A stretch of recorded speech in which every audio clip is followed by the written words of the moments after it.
25th century AD. We sat there and looked at the rockets from Mars, and you just boggled the mind and mind and mind. And the technology caught up, didn't it?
Allumage et décollage.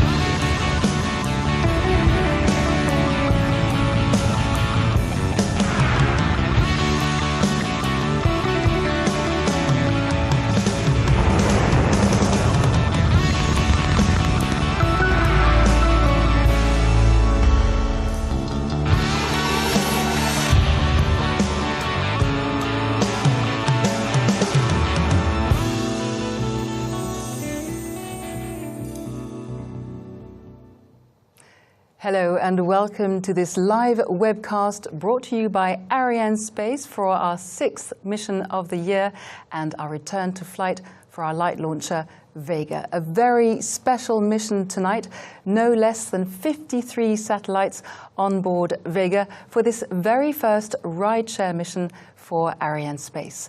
With me on set here in Paris, Beatrice Romero. She is a Program Director for ArianeSpace. Thank you for being with us tonight. Thank you and good evening. And here to my right, Alexandre Dallonneau. He is System Manager for Vega and Vega C, and Alexandre will be with us throughout the evening to take us through all the milestones of this mission. Thanks for being with us. Thank you too, and good evening.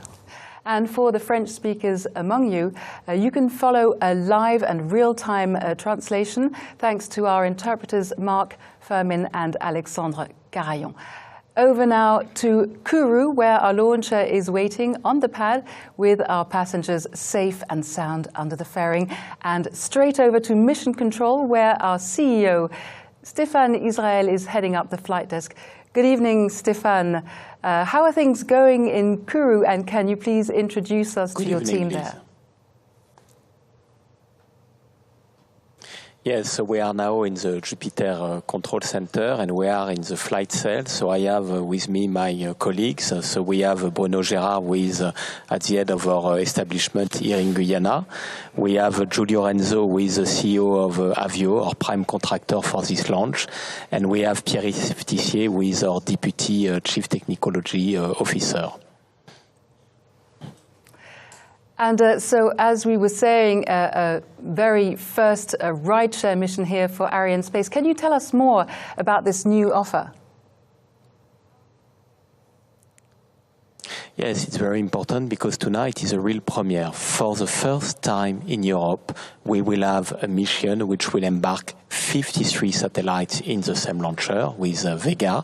And this is a new offer which is dedicated to this emerging segment of the market, the small satellite between a few grams to 200 kilos. So a very impressive offer which will be giving access to space to a whole new range of customers. The launch, unfortunately, was postponed several times. Can you take us through these delays? Yes, so we have had to reschedule the launch because in March we have had the pandemic and everyone has understood that we have to take special measures, and so we have had to slow down a little bit our activities. In June we were ready to come back to the launch pad with our customers and with the launcher, but unfortunately due to negative high altitude winds it was not possible to launch. But what I can tell you tonight is that the weather is with us, and as you can see on the control screen, the weather is green. That is fantastic news. Good to hear it from you, Stéphane. Tonight also marks, of course, Vega's return to flight, as we were saying. Yes, so it was a little more than 1 year ago. We have had an anomaly with Vega after an impressive tempo of successes. It is things which can happen in our business. We have perfectly understood with all our partners, with ESA, with AVUM, the root cause of the anomaly, and tonight we are ready for the launch. Well, thank you very much, Stéphane, for joining us. I know this is a very busy time for you. We are some 10 minutes to lift off, so we're going to let you get back to your teams and back to work. Thank you for taking time out, and we'll be back with you just after our second separation. That's in about an hour's time. So thank you very much for joining us, and we'll be back speaking to you in about an hour's time.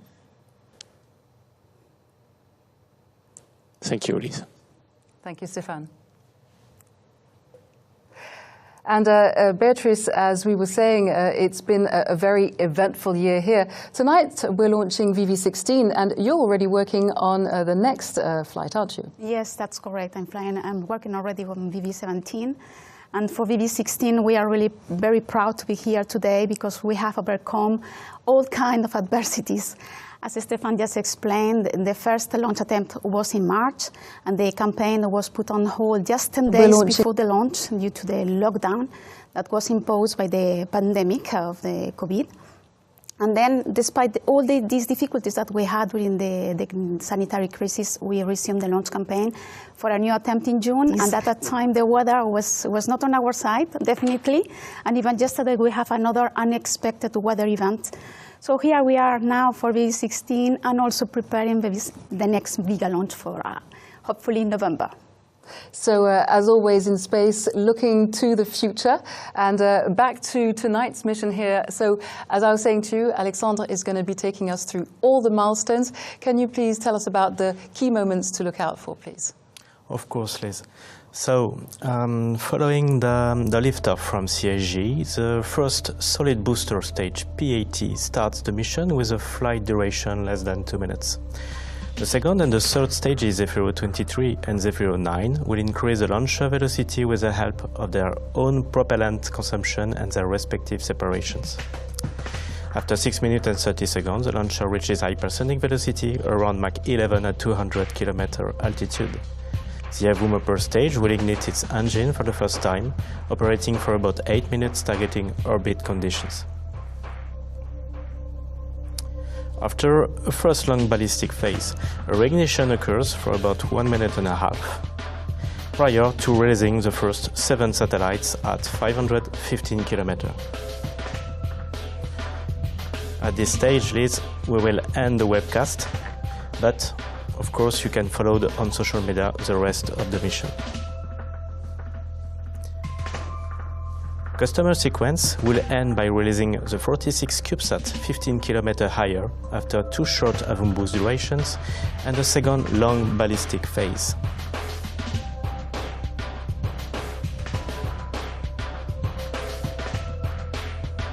Then, for the total mission customer duration, it will be for this mission 1 hour and 45 minutes.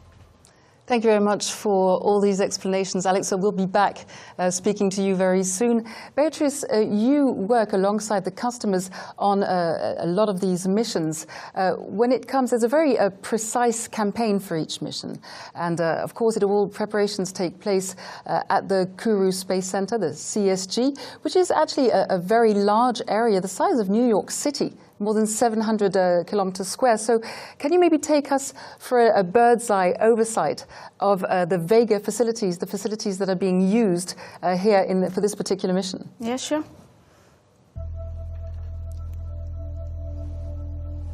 So here we have the payload processing facilities. These are the buildings where the satellites are prepared for launch. This is the aerial view of the S5 building. That is one of the most advanced payload facilities in the world. It allows us having several launch campaigns in parallel, as there are 2 halls for the standalone operations and 2 other buildings, those blocks that we can see on the left side of the screen, for the hazardous operations like the propellant fillings.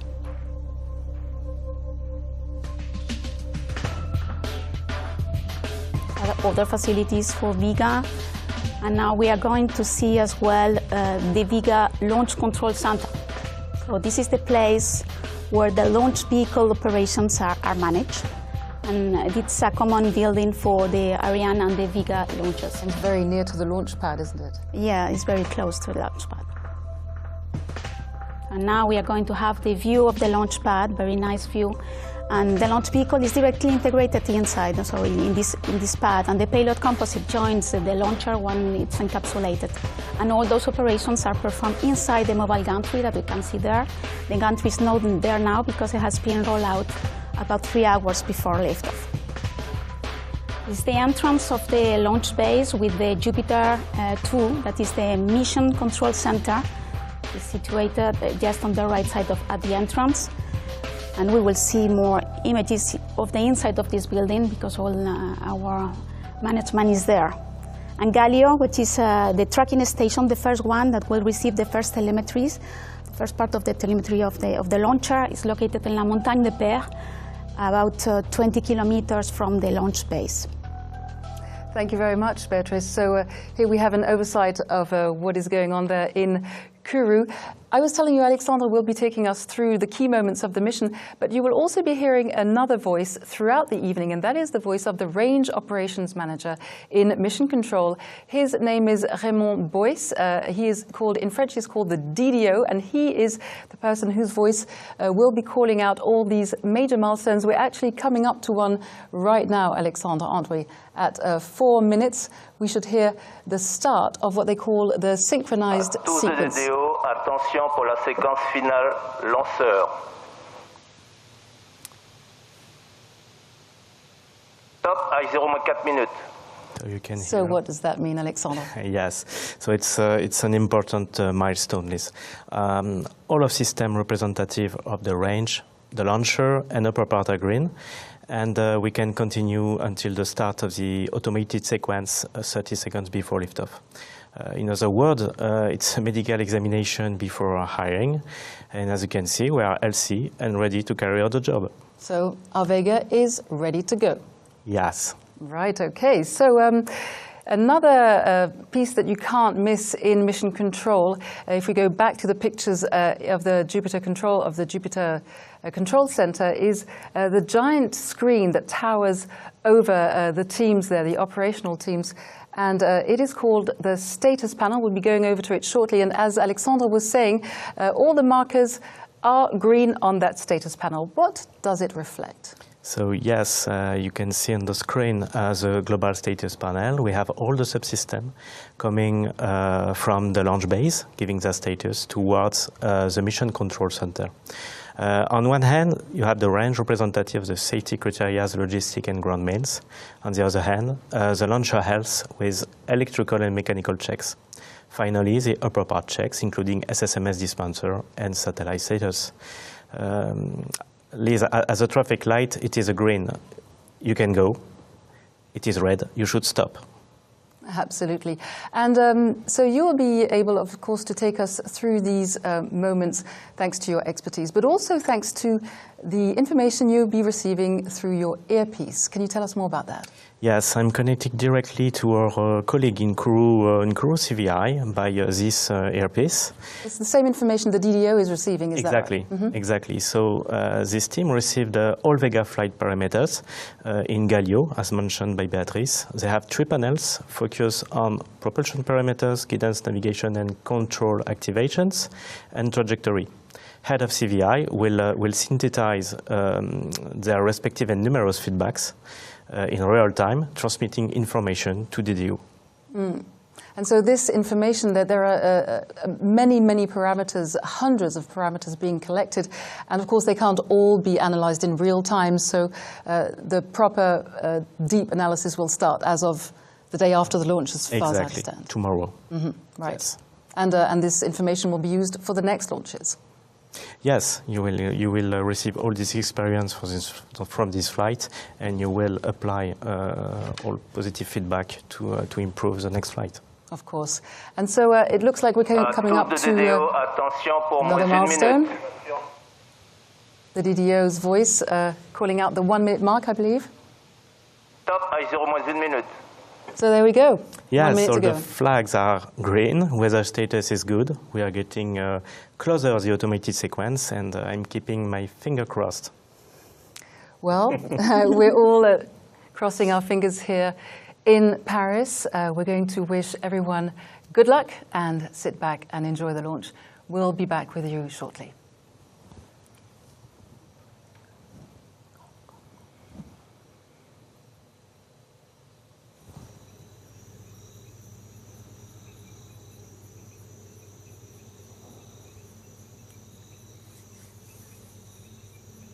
À tous de DDO, attention pour le décompte final.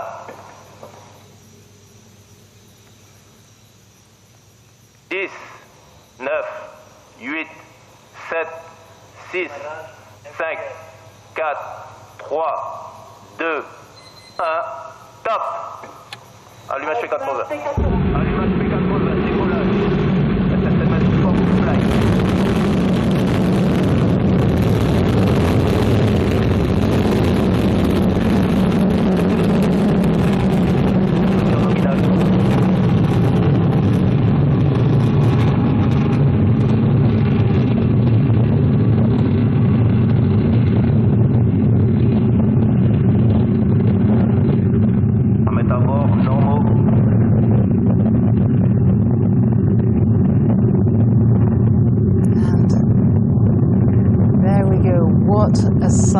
Alexandre, you've been working on these Vega launches for years. Yes.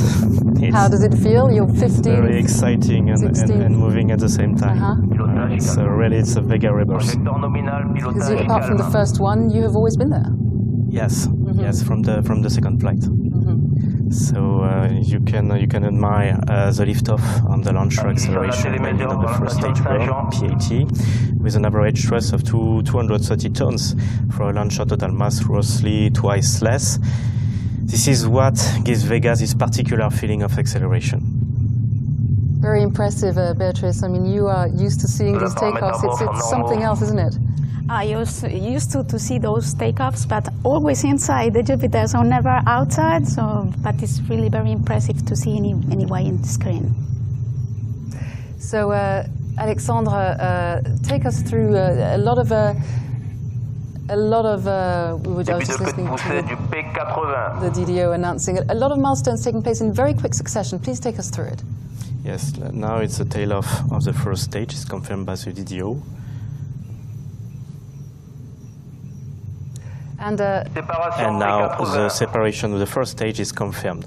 So approximately the ignition of the second one, named AVUM, it is confirmed now. And the information from the launcher, we can still see the sky. It's an amazing sky we have tonight. We're very, very lucky. The information from our launch is being picked up by the first ground station along its path, as we were saying earlier, Beatrice, the station of Galileo in Kourou. In mission control, of course, everyone is following what is happening very, very closely. And you can follow on your screen here to the right. You can follow the altitude, distance, and speed of our launcher, its trajectory on that yellow line to the right of your screen there. So everything nominal, as they're telling us in mission control.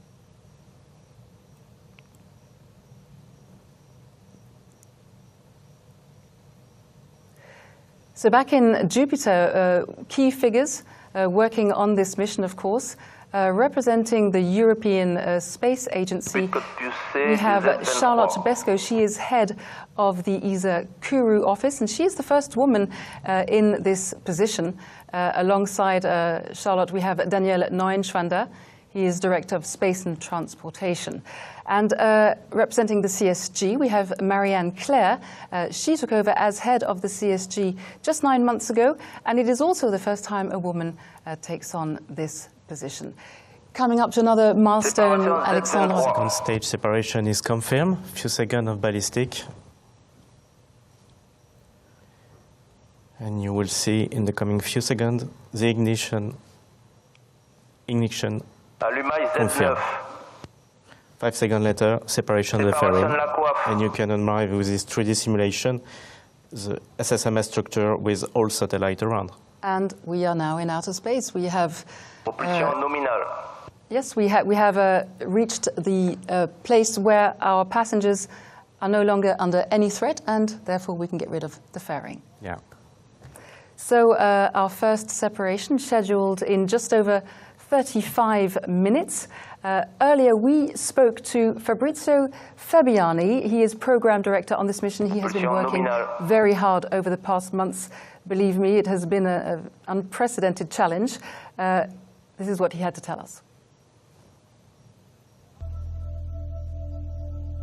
On this mission, we have 7 microsats on the upper part of the SSMS carrying structure and 46 nanosatellites hosted in the lower part called Hexagon.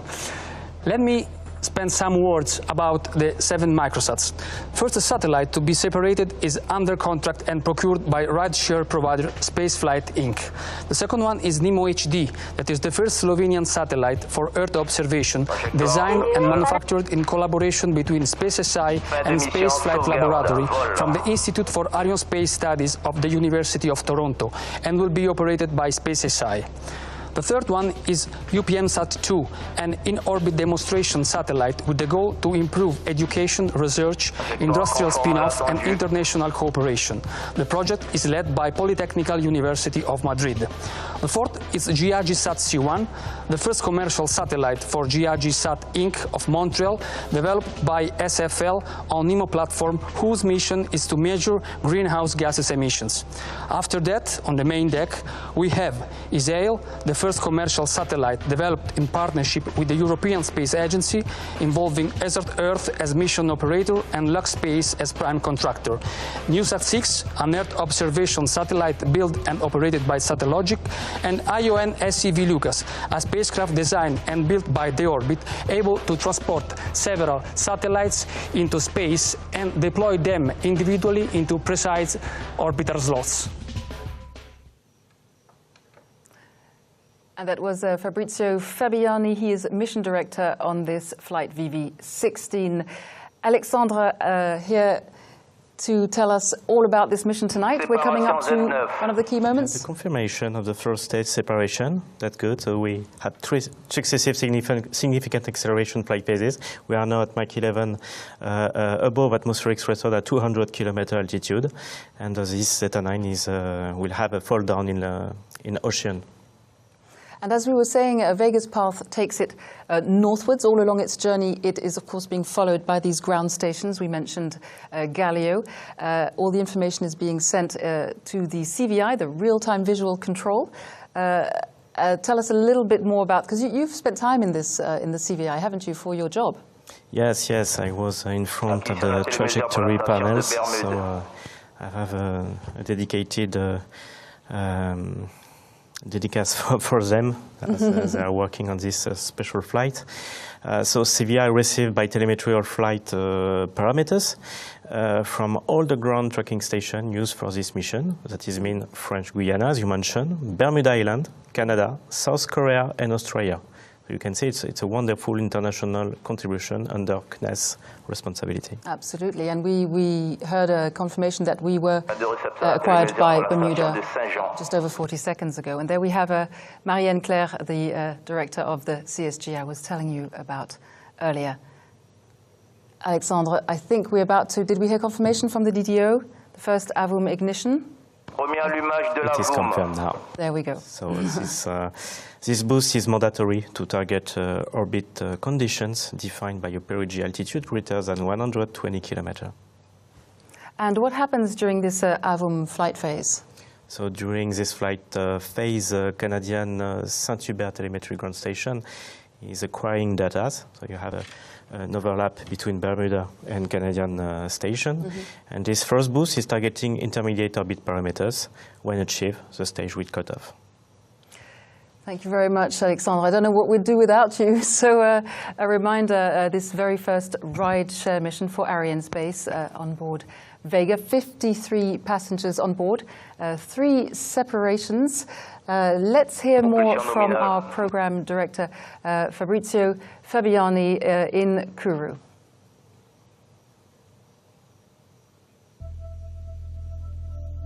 What we are looking at is the motion of the satellite separation that is going to happen in a few moments. On this mission, we will have 3 separations. First one involves the 4 microsat which are on the towers. The second batch involves the 3 microsat on the deck. And the last one, delayed by about 10 minutes and on a higher orbit, will involve the separation of all the 46 nanosatellites which are hosted in the canisters integrated onto the Hexa module. The canisters on this mission have several sizes and come from several manufacturers like ISIS, Tyvak and Astrophane. The main feature of the canister is to protect the satellites during the launch and to eject the satellite into space when the separation command from the launcher reaches the opening mechanism that allows the satellite to get out. On this mission, we have satellites from 0.25 unit up to 6 unit, One unit is a cube having the dimension of a Rubik cube. In particular, we have 38 CubeSats for commercial customers with different missions, ranging from Earth observation, Internet of Things, and in-orbit demonstration, and 8 for institutional customers with mainly educational and scientific purposes. The separation sequence for such kind of mission is quite complicated because it has to assure no collision between CubeSats. We have globally 21 customers for all over the world, and in particular from US, Canada, Thailand, South America, and many from Europe. I'm very proud to have worked with all of them side by side for about 2 years. It was a great experience to exchange with so many persons from different nationalities, cultures, and backgrounds. I personally learned much from all of them. It was a long and challenging journey, receiving a so huge amount of data from all the customers, putting them together, doing the mission analysis and making available the key data to the right person at the right time. It was a great teamwork. I'm so grateful to everybody for that. Thank you. So 53 passengers on board our launcher tonight, and among them a few from North America. We're joined live now by Stella Guillen, live from Washington, D.C. Stella Guillen is ArianeSpace's VP for Sales and Marketing. Good morning, good evening, Stella. Good morning for us, good evening for you. Thank you for joining us. Hi, Liz. So excited to be here. We were talking about the North American market. What are the prospects for the SSMS on the US market? Yes, so out of the 53 satellites, a lot of them are from the US. This is a market, the small satellite market has been growing tremendously, about 10 times since 2010. We consider small satellites between 1 kilogram to 400 kilogram, which equates about 300 satellites a year. So it's a significant market for us. And with the help of the European Space Agency and the L3 program, we have been able to develop some carriers that can actually help us meet the demands of this market. So very exciting. And tell us, what is ArianeSpace's answer to that? What are your differentiators? So we are actually very uniquely positioned to meet this market needs. ArianeSpace is a family of launch vehicles that complement each other. So that gives us the capacity to basically offer launch services for any satellites, any shape or mass of satellites to any orbit at any time. Today, we're launching to a LEO orbit, but we have other, we're launching constellations to MEO. We are launching to geostationary orbits. We're having a lunar program rideshare mission coming up on Ariane 6. So all kinds of flexibility in orbits. And also our new vehicles, Vega C and Ariane 6, will give us the flexibility or the capability to perform several boosts of the launch. And that will allow us to give smart deployment schemes for customers for rideshare missions and for constellations. We're also providing some financial schemes to new entrants in the market. That's thanks to BPI and the European Investment Bank. Lots of flexibility and a very reliable launch service. And so as you were mentioning Vega C to look forward to in 2021. Il reste moins de 2 minutes de propulsion de la AVUM. Yes, we're very excited. There's a lot happening on Vega, and for the small satellite market and the rideshare possibilities, we actually have coming up 2 missions on the next 6 months that will allow us to put rideshare missions for CubeSats. So it's a great opportunity. We have an equatorial launch rideshare mission coming up as well. Obviously Vega C, and also on Ariane 6 coming up as the new launcher as well. And in a few seconds, exciting. Yeah, you might have a message for your partners tonight in a few seconds, Stella. Absolutely. Thank you so much. We know that every satellite mission has tons of people behind it, and their hearts and hopes and everything goes with a day like today, the launch day. So we want to say thank you so much to our customers for the trust they put in us, and for the Vega team that has worked so hard and has giving us so much passion and drive through the campaign. Thank you so much. Thank you very much for joining us. That was Stella Guillen live from Washington, D.C. Thanks, Stella. Thank you. And back here in the studio in Paris, Beatrice has left us shortly in order to be able to respect social distancing rules. And Luce Fabregat, ArianeSpace Executive VP, has joined us. Thank you very much for being with us, Luce. Thank you, Elise. Good morning. Good morning, indeed. You have returned from Kourou quite recently. Yes, 2 weeks ago, in fact, after the launch, the successful launch of Ariane 5. Congratulations. Thank you, and I'm very pleased to be, thanks to all the teams, in fact, and I'm very pleased to be here with you, almost at home, to follow this launch, this Vega launch today. Well, thank you very much. And while we were speaking, Alexandre, sorry, but another milestone, the AVUM extinction occurred. Extinction de l'AVUM. You can hear now it's the first AVUM boost cutoff.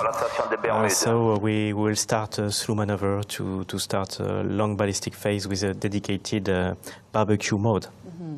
Well, thank you very much for this information. And we're now going to be going to some replay pictures of tonight's launch. You can never watch it too many times, and this will be an opportunity for me to ask our two guests here who've been around for a while and who've seen quite a few launches. Have you actually seen many of them with your very own eyes? Because you're probably most of the time sitting in mission control or somewhere else. Exactly. Unfortunately, I could see only twice launches. It's a gift when you are in training. Yes, it's impressive and forever in mind. But on the other side, the launch campaign job does not allow to rejoice in such a spectacle as you are dedicated to your work during the flight. Absolutely. So, same question goes to you, Luce. I mean, you've been with ArianeSpace for some time. For 15 years now. Mm-hmm. And as for Alex, I've seen most of the launches from inside. Mm-hmm. I think I have been lucky to see around 10 launches from outside, Kourou and Baikonur. And Baikonur as well. And Baikonur as well. And I must say that from outside, it's really even more impressive than from inside. Even though from the mission center, you can hear the sound, the noise of the liftoff, and you can feel the vibrations. But for outside, it's much more magical, and that's. I believe I will never be blasé about this spectacle. Absolutely, it is true. I have experienced it myself, and even within the Jupiter Control Center, it is unbelievable how you sense the vibrations. Absolutely. I'm a little envious about people outside in French Guiana today. Yes, they are lucky to be there. Tonight's mission marks Vega's return to flight after more than a year, doesn't it, Luce? Yes, we were lucky, in fact, with the beginning of Vega. We had 14 successes in a row, which is a record for a new launcher in the world. And then last year, in July, we had this failure of Vega, the first failure of Vega. But since then, we have had to perform a huge job, huge work with ESA and AVUM, our partners. And now we are ready, and we have seen that the launch is performing perfectly with this Z23 that was the issue that had the anomaly last year. Thank you very much, Luce. And we're going to be going over to this short video of our Chief Technical Officer, Roland Lagier, on Vega's return to flight.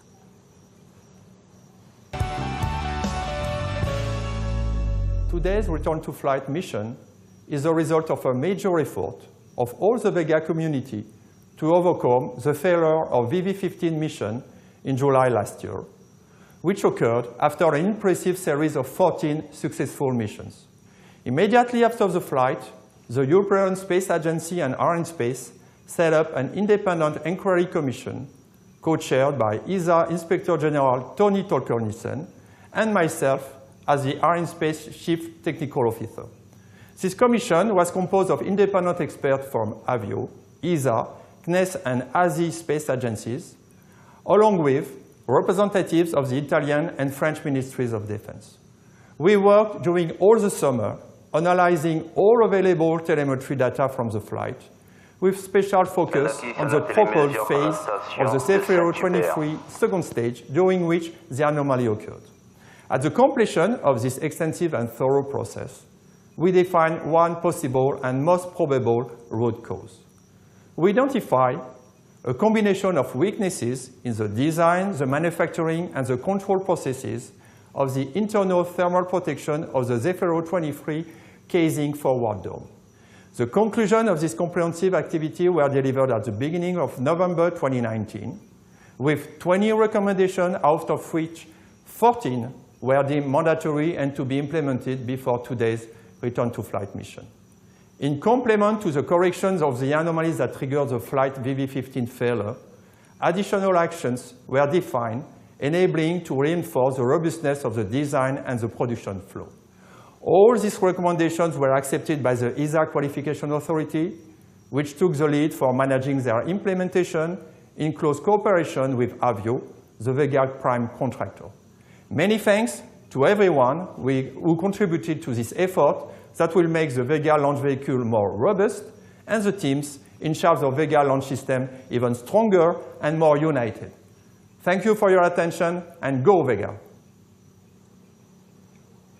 That was ArianeSpace's CTO, Roland Lagier. Alexandre, you said earlier it's Vega's rebirth tonight. Yes, it's a very important flight. Yes, it's a rebirth after VV15 anomaly and 11 months of intense investigations. Vega had, as mentioned by Luz, 14 success in a row since its first flight in 2012. But similar to all launchers that persist on the market, this painful step is inevitable. This is an integral part of the launch system life. So anyway, we learn from this failure, as mentioned by Roland, making us stronger than ever. Absolutely, and as Stéphane Israël was saying, it is also our very first rideshare mission. Yes, it's for its rebirth, in fact, as was said by Alex, Vega is blazing the trail with this new rideshare mission, which is very important for providing new services to new customers, institutional customers, answer institutional needs, universities, which is also very important, and it was mentioned by Beatrice also before, and private commercial new entrants to this market that becomes affordable thanks to this solution, SSMS solution. Thank you very much for that, Luz. We're going to be going back to mission control shortly because, of course, Vega's prime contractor is, of course, Italy's Avio, and we're going to be speaking to Avio's CEO, Giulio Ranzo. He's going to be joining us from mission control, where they're all very concentrated on the mission tonight, as we're coming up in just over 17 minutes to the first separation. Good evening, Mr. Ranzo. Thank you for joining us. Can you hear me? Good evening to you. Thank you for inviting me. Good evening. So, of course, as we've been saying throughout the webcast, it has been quite a year, hasn't it? Yes, it has been a very challenging year. I think we started in March with the expected return to flight. We were ready to go, but as you have probably noticed, we've been stopped by the evidence of the pandemic, and so we were deferred to launch in June. But unfortunately, we hit again an exceptional condition of a bad weather condition, and so we were pushed back to fly in early September. But here we are, and now we're orbital at this moment. And of course, it's also a first, it's a proof of concept flight. Can you tell us more about this new service? Yes, I think it's a first-timer for Europe. It's the very first time we arrange a so-called rideshare mission. We're going to be taking 53 satellites to space all at once with a very sophisticated technology that Avio has put in place under the umbrella of an ESA program. To deliver these satellites to different parts in space, different places, with the help of very sophisticated technology. So we're very happy for this to open up the new market for small satellites for Europe. And as we were talking about with Stella Guillen from Washington, early 2021 is also going to see something new with Vega C. Yes, indeed. This is the project we've been working on for the last 4 years. It's a new version of Vega, more powerful, with 2.3 tons capacity in low Earth orbit as compared to 1.5 tons in low Earth orbit, which Vega has at the moment. So this will provide customers with more cost competitiveness, so it'll be increasingly more attractive for customers, and we will perfect certain technologies to the highest end. So it's a very big night tonight for you and for your partners? Yes, of course. I will take this opportunity to thank the whole partnership of the European stakeholders. We've been working closely with the launch service provider ArianeSpace and with the French space agency CNES, as well as with the European Space Agency over the last few very challenging months. And if it was not for our partnership, we wouldn't be here today. So I think partnership is the name of the game tonight. Well, thank you very much for taking the time to speak with us. Avio CEO, Mr. Giulio Ranzo, thank you very much. And we're actually going to stay in mission control. We're going to speak as well to Marino Franito. He is ArianeSpace's he also is part of the ArianeSpace family. So Marino is going to tell us a little bit more about this very special SSMS offer, because of course Vega is the smallest, the youngest of the ArianeSpace family, and ArianeSpace looks back at 40 years of innovation, of which the SSMS is the very latest. So Marino, are you there? Can you hear us in mission control?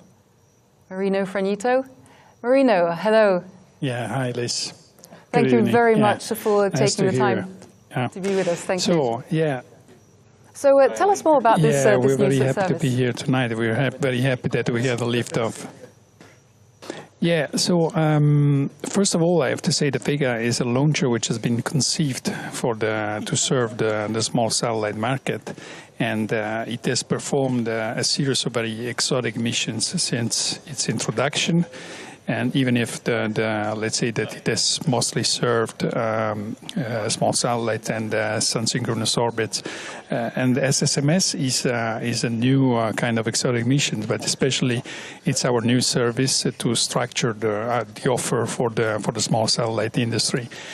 So, as you all know, ArianeSpace has structured the commercial market, has been the first launch service provider in the world for the commercial satellite market. Now our ambition is also to structure the small satellite market and to serve the small satellite industry with a very reliable, affordable and regular service to space. And how do you achieve such an affordable service? Yeah, so our solution was based on streamlining, let's say, the integration of small satellites. We have performed for the very first time integration of satellites in Europe, in Czech Republic. We have simplified the contractual clauses for our customers, and we have reduced a lot the integration time to the launch vehicle. Now, it's clear that I say all this, but I also have to thank our customers for being with us, tonight, and for having been with us for this very long time in which we have suffered the delays and problems. So we want to start from this point, from tonight, for this mission tonight, to establish this very regular service and affordable and reliable service for our customers. Marino, good to see you. Could you over just... to Luce. Lucy speaking, yes. Could you just maybe say a word about the European Commission, which is an important customer nice to see you tonight. as well. Yeah, it's not only an important customer, I mean, it's also a very important partner, because we have to thank the European Commission, the European Union for being behind us. We probably we wouldn't be here tonight with SSMS if the European Commission and the European Union had not backed us on this very ambitious program. And I think it's not only helping ArianeSpace to achieve this mission tonight, but it's simulating the European new space economy that we want to create and to make a very established and very well organized new space economy. Marino, thank you very much for taking time out from your very busy schedule to speak to us. I realize that we're coming up to about 10 minutes before the first separation, so I'll let you get back to your team and back to work, and good luck with everything this evening. Thank you very much for being with us, Marino Franito. Thank you, and let's cross our fingers for a bit longer. Bye.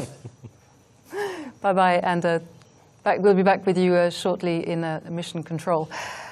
So we're now less than 10 minutes away from our first separation. This moment has been a long time coming, hasn't it, Luce? Yes, you're right. And so how do you feel so close to the goal?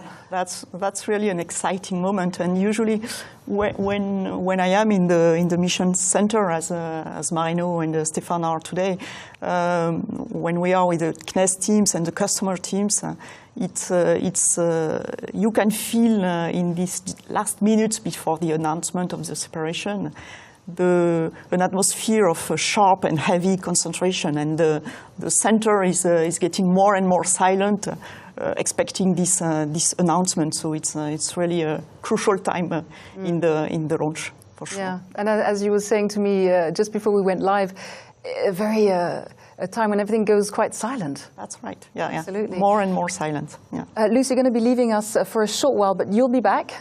In the meantime, Alexandre, could you please take us through the main events of the mission so far and what we can look forward to?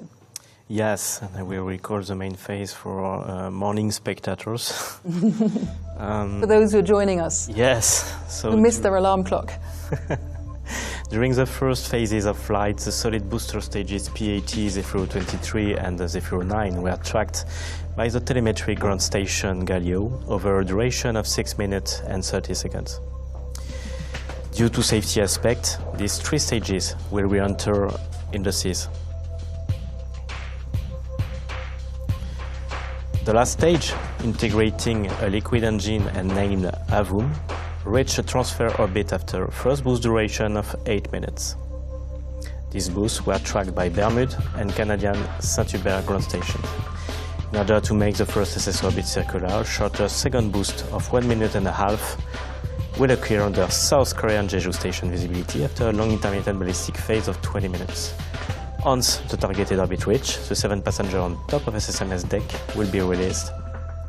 For the second part of the mission, a short third AVUM boost will occur under Australian Lunasia station in order to start the target's 530 km SSO. And after 1 Earth rotation, a fourth AVUM boost will circularize the CubeSat injection orbit. Then, the separation sequence will be tracked by Bermuda ground station telemetry. Finally, the mission will end by a 5th AVUM boost and will re-enter in the ocean. The total Vega mission will last less than 2 hours. Thank you so much, Alexandre, for all those details. And we are welcoming back here on set in Paris. Beatrice, thank you for being back with us. Yes, to you. And I think we're also back in touch with our launcher, Alex. Yes, we will be quite the end of this first long ballistic phase. Jeju is have to acquire, because I'm waiting the confirmation. We're waiting for confirmation by the DVO. Exactly. Right, okay. But I can say just before, so have to acquire the launch vehicle and the second AVUM boost. And this boost have to occur in a couple of minutes to complete the first injection of it. So I'm waiting this confirmation now. And the data, as you were saying, is then being transmitted as always. During the non-visibility phase, it's stopped, and then as soon as we're back in visibility, all the data is transferred to your colleagues at the CVI. Just before. Waiting for confirmation in your earpiece? Yes, from CVI I have confirmation that Jeju is acquired, the launcher. Acquisition. Yes, we have a confirmation done from the DDO. So yeah, just to answer to your question, all data is recorded during this ballistic phase, and it will be downloaded under this South Korean ground station. The South Korean ground station, which gave us a big fright last night, didn't it? Oh yes, yes, linked to the typhoon, but fortunately today we launch with a better situation. Fantastic. And so as for the lower 46 passengers, they were integrated in Europe for the very first time, in the Czech Republic, to be precise. So we're going to meet the team behind this company specialized in the launch services. But I think Beatrice wanted to tell us, first of all, about in a few seconds, about an innovation that you had to think up. Yes, because we need to think that when the campaign was resumed end of May, we have very short time. We have just 14 days of quarantine imposed in French Guiana, and also we'll have to come back. Okay. Sorry. I will ask. I will let after the video. After the video. Thank you. Sure.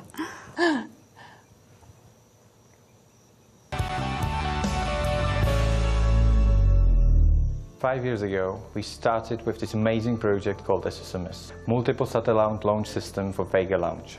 To make access to space more affordable, we went even further. It is for the very first time when secondary payload is integrated directly on the spacecraft in Europe. For this purpose, we opened dedicated laboratory, custom-bonded area, where we can handle also non-EU customers. We provide this service through SAP Launch Services, company from our group. Satellites customers are asked to deliver their satellites here in Brno 8 weeks prior to the launch. After 1 week of standalone operation, the populated deployer are installed on the hexagonal module of the SSMS. So 5 weeks prior to the launch, the assembly is picked up and is transferred by truck to the Orly airport. By a commercial plane, the assembly is transferred to French Guiana for the final operation and for the assembly on the launcher structure. So, Beatrice, as we were saying just before the video, you were telling me how you were forced to become very creative. Yeah. As I was saying, in end of May, we had a quarantine in French Guiana, and also some of the customers were not able to get the launch space because of the travel restrictions. So you're right, we needed to be innovative and to create the way to perform the remaining operations on their behalf. And for that, we established a high-quality process to strictly follow all the procedures that the customers provided, doing rehearsals, doing some trainings, and also for the first time using the smart glasses. And those glasses allow customers to remotely follow all the operations, to provide instructions, drive those operations. You can see them right there on the screen behind Beatrice, behind me. Yeah. And also to assess the flight worthiness of the satellites before encapsulation. Absolutely. So, yeah, necessity is the mother of invention. Yes, in unprecedented times, you find unprecedented. We found a way to do it. Answers, absolutely. Alexandre, we're about to come up to the separation. Can you please tell us how the separation occurs? Yes, the first satellite will be released within a constant time sequence. All the separation relative velocities were defined by tuning each separation device. Thanks to the time and velocity factors, we assure safe separation for each customer. That means for this kind of rideshare mission, a complex separation strategy has to be put in place due to the number of satellites and the request to avoid any collision. And now I have the confirmation of the second AVUM boost ignition, and this, the duration of this boost will be 1.5 minutes.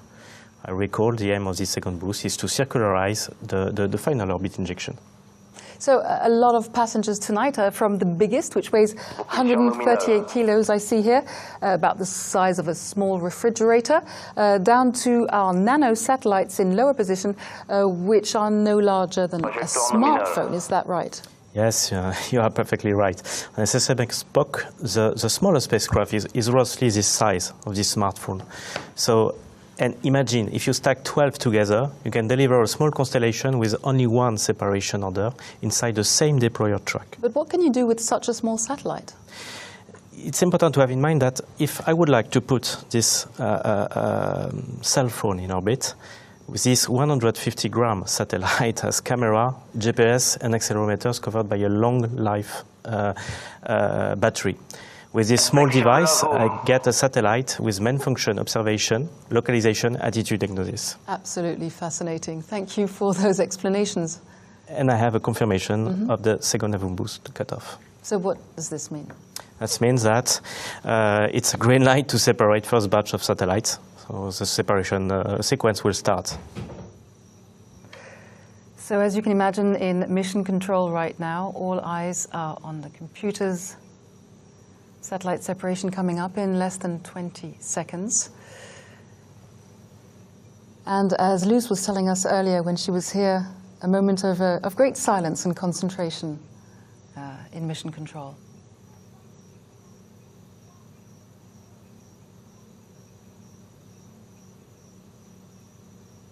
Séparation Athéna.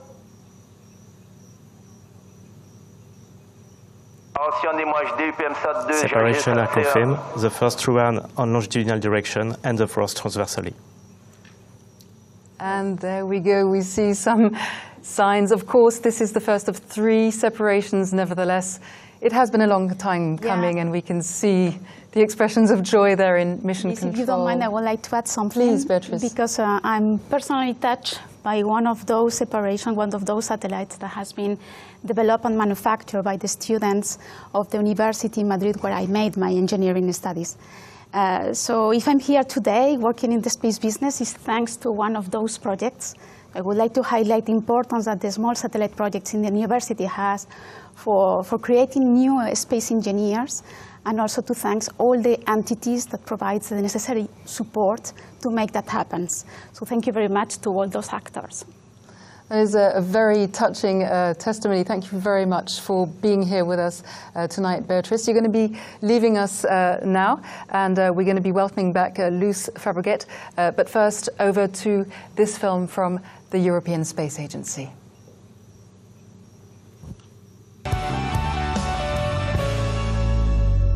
Thanks to SSMS, or Small Spacecraft Mission Service, more than 50 satellites will be launched at once.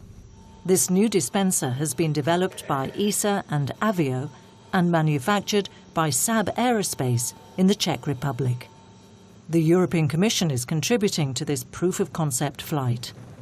Until now, the launch opportunities for the smallest class of satellites were limited, as they typically had to make use of large satellite launches' spare capacity to get a piggyback ride to orbit.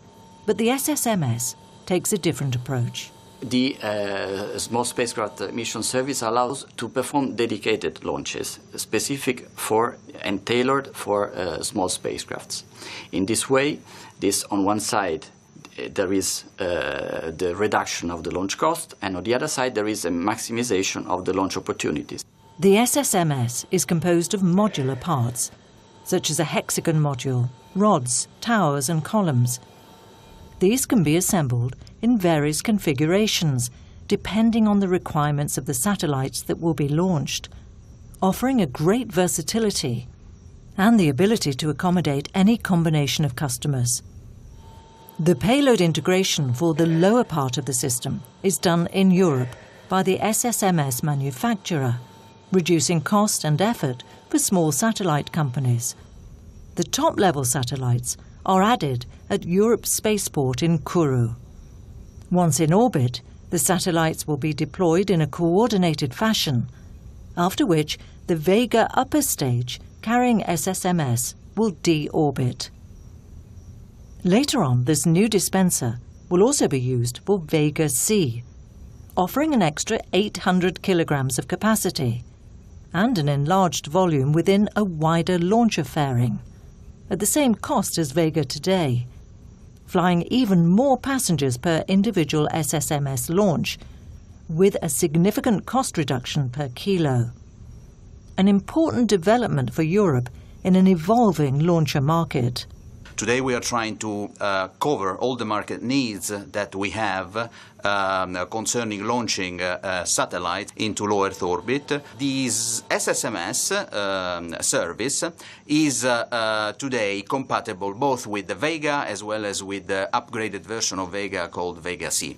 In reality, we are today designing a generalized version of the SSMS for Vega C, so that we will be able to launch any kind of combination of small spacecrafts in the future. And we are using the opportunity that we have with the Vega to have a proof of this concept. For this maiden flight, SSMS will deliver all its passengers into the same Sun-synchronous orbit at an altitude of 550 kilometers. But in the future, Vega could deliver its payloads on separate orbits. With SSMS, Europe is making its lightweight Vega launcher more versatile, thus providing new launch opportunities for small satellite manufacturers and operators at competitive costs. And joining us live now from Darmstadt in Germany, ESA Director General Jan Werner. Jan Werner, Herr Werner, hello. Can you hear me? Hello. Thank you very much for joining us at this very early hour. So as we were saying, the European Space Agency funded the SSMS hardware development and contributed with the European Union to the funding of this proof of concept flight. So what does this project represent for ESA? So this project for us is, of course, a very important one, because it shows also flexibility, agility, and also cost reduction. So it's, as you mentioned, this very nice acronym SSMS, which means Small Space Spacecraft Mission. Service is a very special case because we have 53 satellites on board and coming from different sources, from different countries. So 13 countries, 21 customers. This is, of course, already something special, but also for us it's very important that it is returned to flight after the mishap of VV15. It's a very important step for us, and also for the future of using these, also this launcher for many purposes. And the flight comes, of course, amid unprecedented times. How did ESA deal with the effects of the coronavirus lockdown? Yeah, the coronavirus lockdown was, of course, a shock for us. We started in late February this year to observe the situation and to think about consequences for us. And then we went in total teleworking very early in March, meaning all people, we sent home all people. That was possible for ESA because we have teleworking already as a normal action in our daily life. But of course, to send all people at the same time home was difficult. We could not, and we should not send all, because, for instance, Kourou, we cannot go back from the launch site. We had a similar situation with the Satellite Operations Center in Darmstadt, where we still needed people. The satellites were flying even with the virus. And also some of the test laboratories were continuing. But we reduced people dramatically, and I can say they performed very well. We could even accelerate our payments to industry, which was very important at these times. But now we are back, and this is good. As you're saying, we're back. Luce Fabregat is here with us on set. I think you wanted to ask Jan Werner a question about the launcher, maybe, yes, Jan, because it's also the return back to flight of Vega. So what does it mean for ESA, according to you? Yeah, you see, first of all, for me personally, it's really a great relief that we saw this marvelous launch, because you can understand if a launch does not work, it's already the Director General who is guilty. That's very sure. If it's success, many people are there and celebrating it, that's good. But if something happens, then of course I get immediately very bad reactions. And therefore, it's for me personally also a big satisfaction that all people work together with AVUM and also with ESA and ArianeSpace to really make this flight a success, and therefore I'm really happy about it. Thank you very much for being with us tonight or this morning, Jan Werner, Director General of ESA. Thank you for joining us. That was Jan Werner live from Darmstadt in Germany. As we were saying, unique EU-ESA cooperation. So we're going to go straight over to this interview with Pierre Delceau from the European Commission.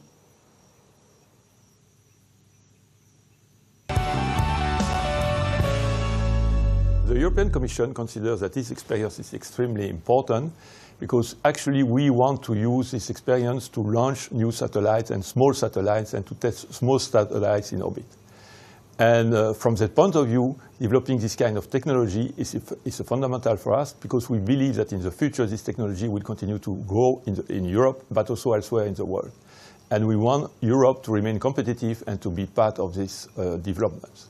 So from that point of view, the European Commission is very keen actually to have this kind of testing in orbit with the new Vega launch.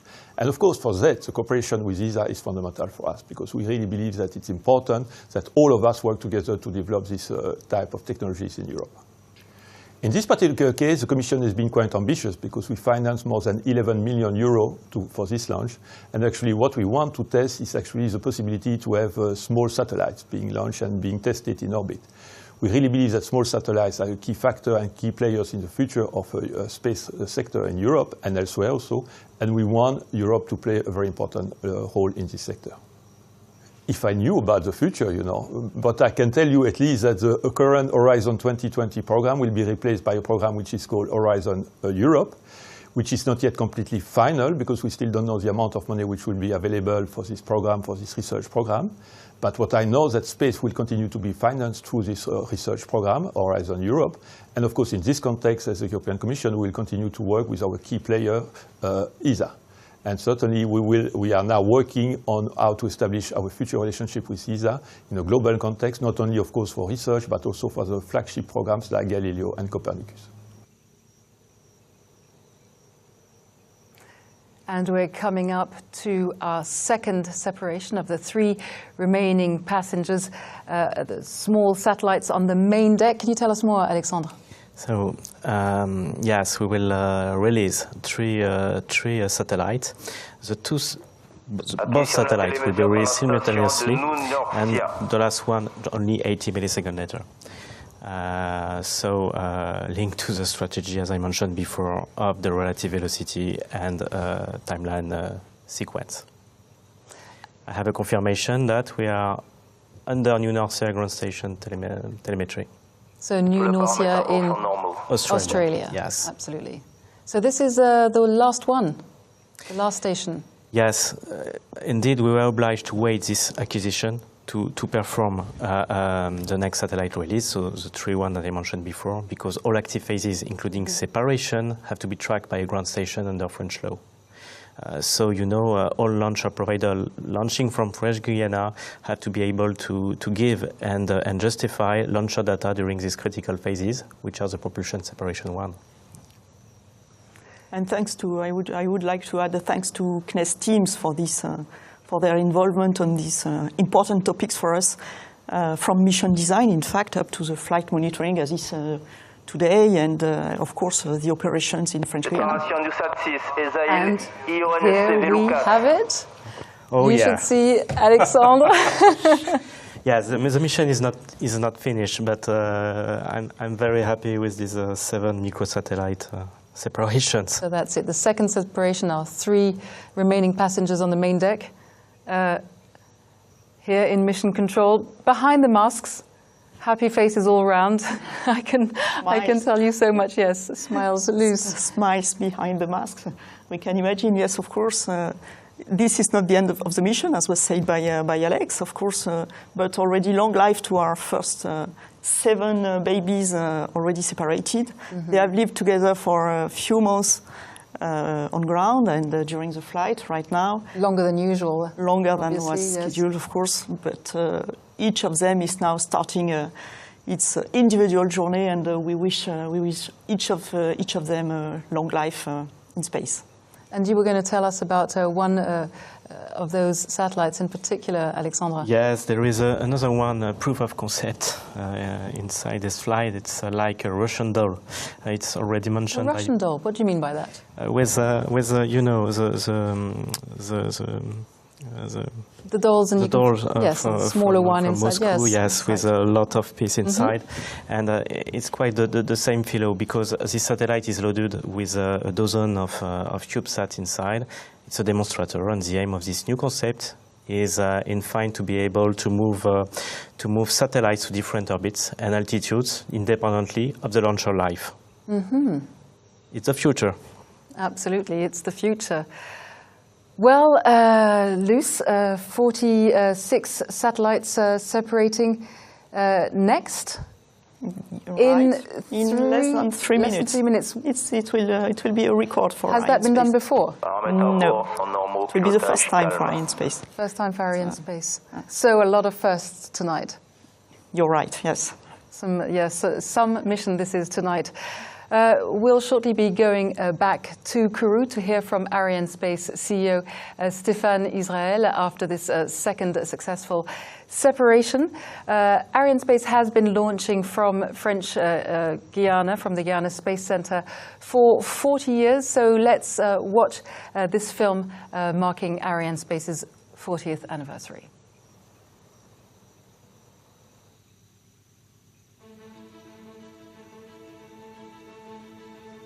Ariane 1, the first launch vehicle designed in Europe, lifted off for the first time in December 1979. It drew on France's preliminary work on the Diamant rocket and was designed from the outset for geostationary launches. This made it perfect for the growing communications satellite market. Europe quickly capitalized on this opportunity in 1980 by founding ArianeSpace, the first commercial space transport company.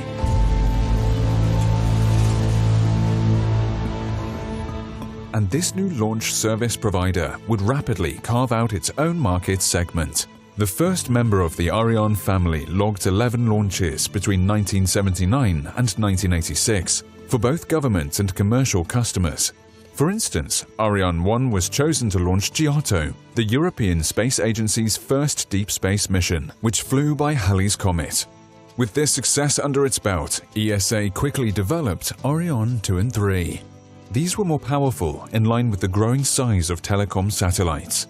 ArianeSpace would carry out 17 missions with these two launches from 1982 to 1989. Ariane 3 added the ability to perform dual launches, sending 2 satellites at a time towards geostationary orbit, and this technique would quickly become the hallmark of ArianeSpace. At the end of the 1980s came Ariane 4, a launcher that used the same basic design as its predecessors, but was even more capable. In particular, it was modular with 6 different versions, and it was a spectacular market success. In 15 years, this new rocket would carry out 116 launches for customers from around the world. The launch base in Kourou, French Guiana, was a beehive of activity throughout the 90s, regularly reaching a rate of 1 launch a month. Because of this rocket's capabilities, ArianeSpace captured fully half of the global market for commercial launches.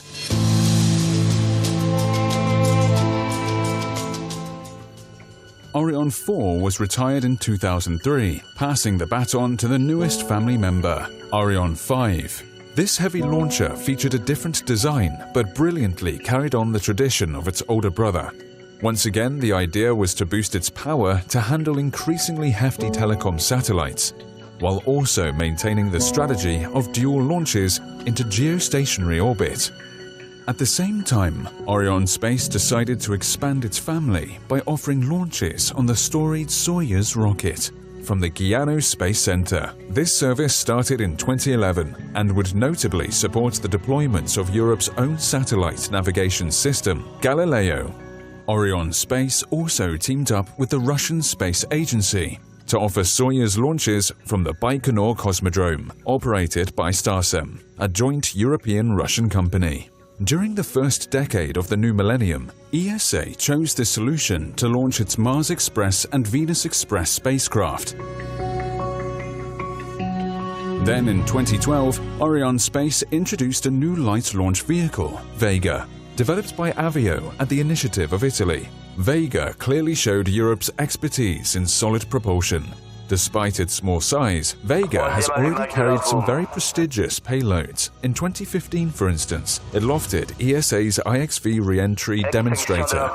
That same year, it launched LISA Pathfinder, a proof-of-concept demonstrator that will enable ESA to design and launch a huge space-based laser interferometer to detect gravitational waves.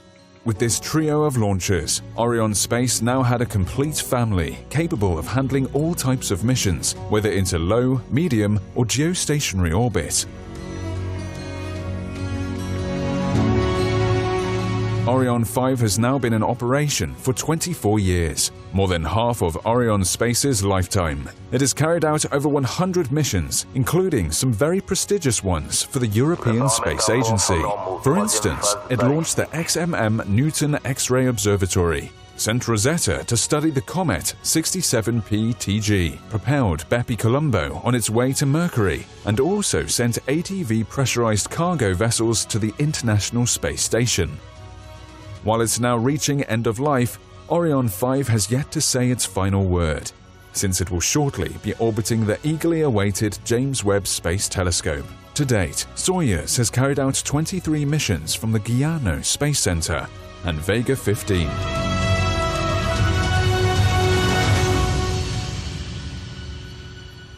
As it hits 40, ArianeSpace must now tackle new challenges. Competition has grown fiercer over the last decade, while market pressure has driven down prices and the pace of innovation continues to accelerate. Satellites are changing as well, in line with new uses.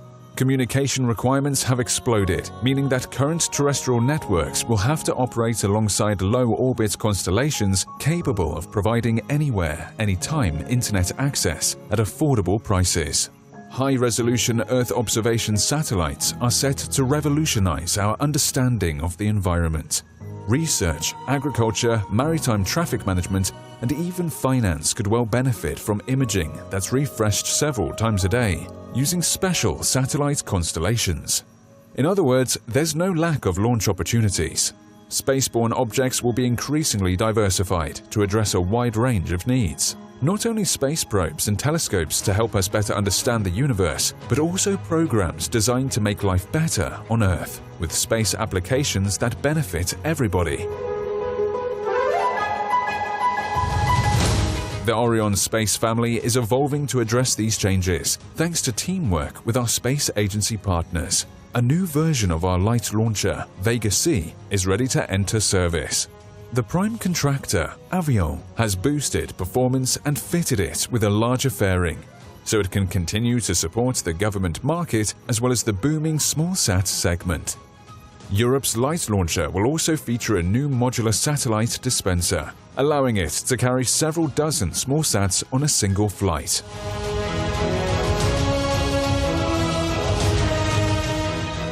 Moving to the heavyweights, Ariane 6 will soon be in operation. The new ArianeSpace family flagship will combine the power of Ariane 5 with the modular design of Ariane 4. Offered in two basic versions, it will be highly versatile. Ariane 6 could also address the smallsat market, for example, on missions shared with geostationary satellites. Its new restartable upper stage will make Ariane 6 especially effective in the deployment of mega constellations. What's more, its capabilities will allow Europe to reach brand new destinations, such as the Moon, or launch interplanetary missions. Of course, dual launches into geostationary orbit are still on the agenda. To ensure its cost competitiveness, Ariane Group, the industrial prime contractor for Ariane, has totally revamped its industrial organization and added innovative new processes, such as 3D printing. The space transport industry is undergoing a deep transformation, which means that Ariane partners are already thinking about the post-Ariane 6 era, with a project called Ariane Next. Ariane Group is already working on a new rocket engine, dubbed Prometheus. It will be reusable and burn methane, while also significantly lowering production costs. At the same time, two reusable launch vehicle demonstrators, Callisto and Themis, will be undergoing initial tests in the coming years. 40 years on, ArianeSpace is more than ever a key to European space strategy. We continue to deliver independent access to space for European agencies and governments, while also providing satellite operators from around the world with proven launch service excellence.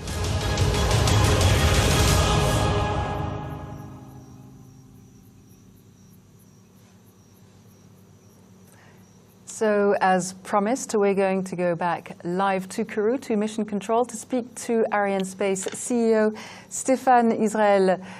Good evening again, Stéphane. Good morning for us.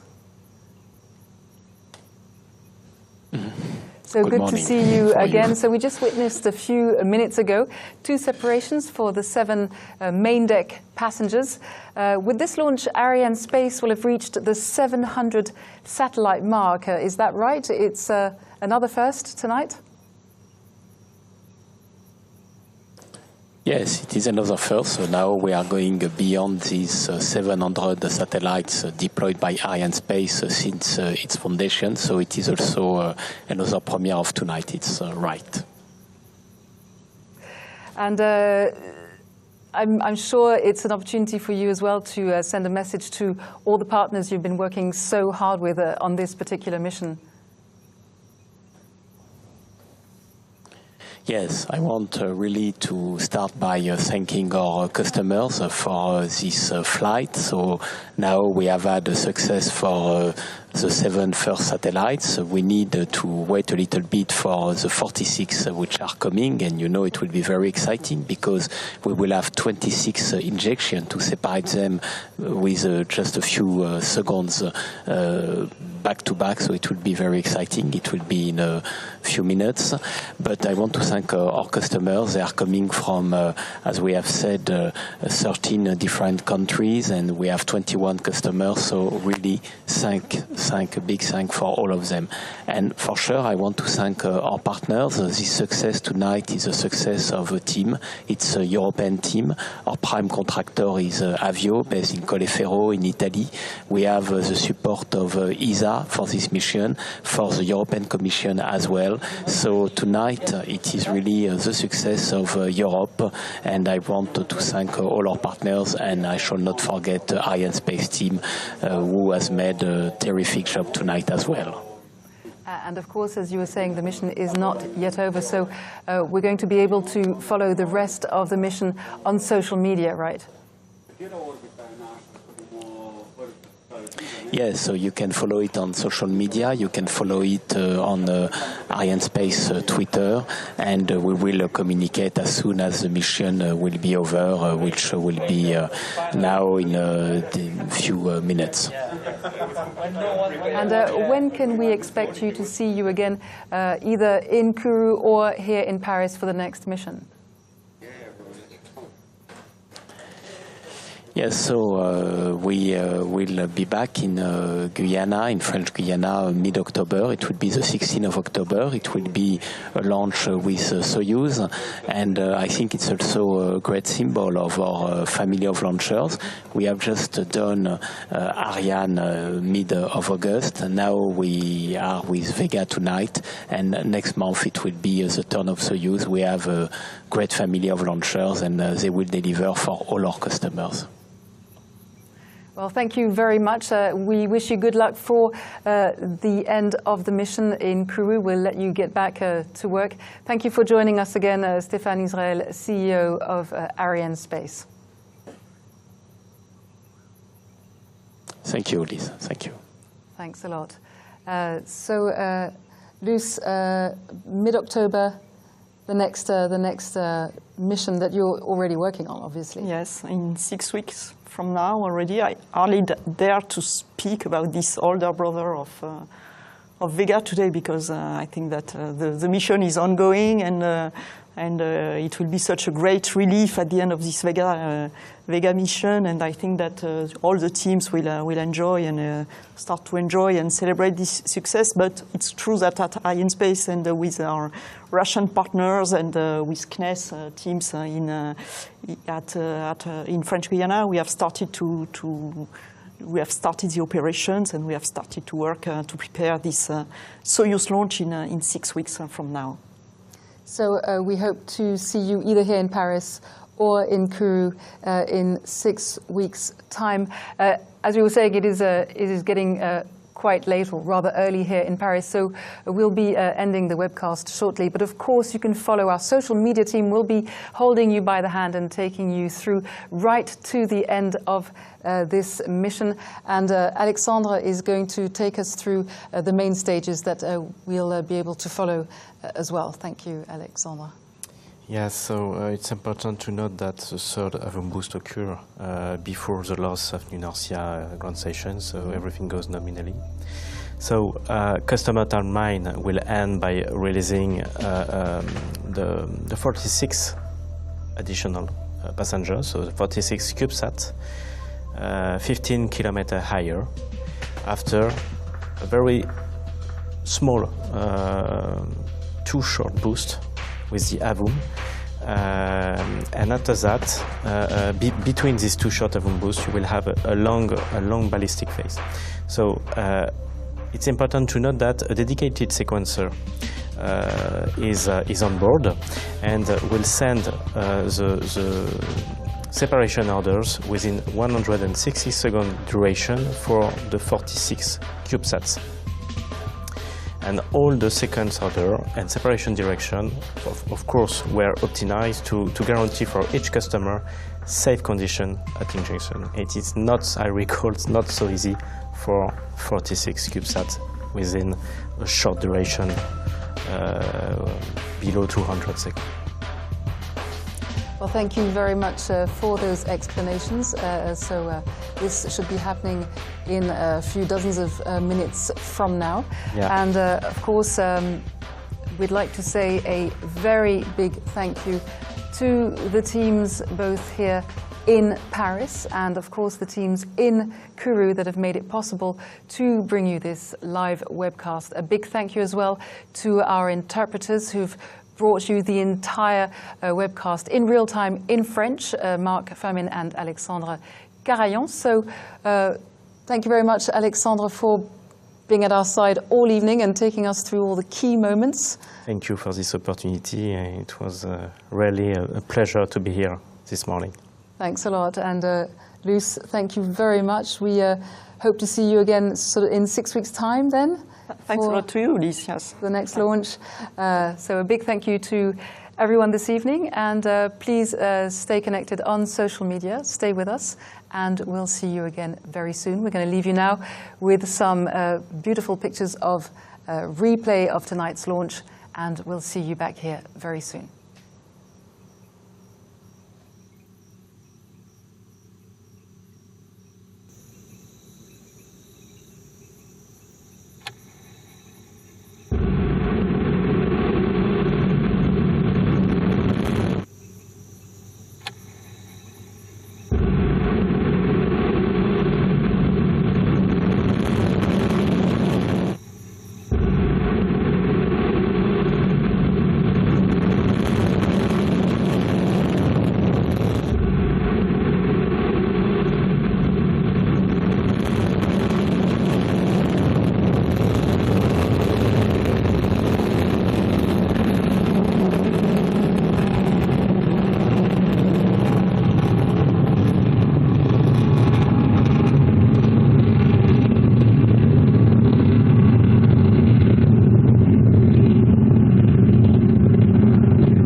Allumage et décollage.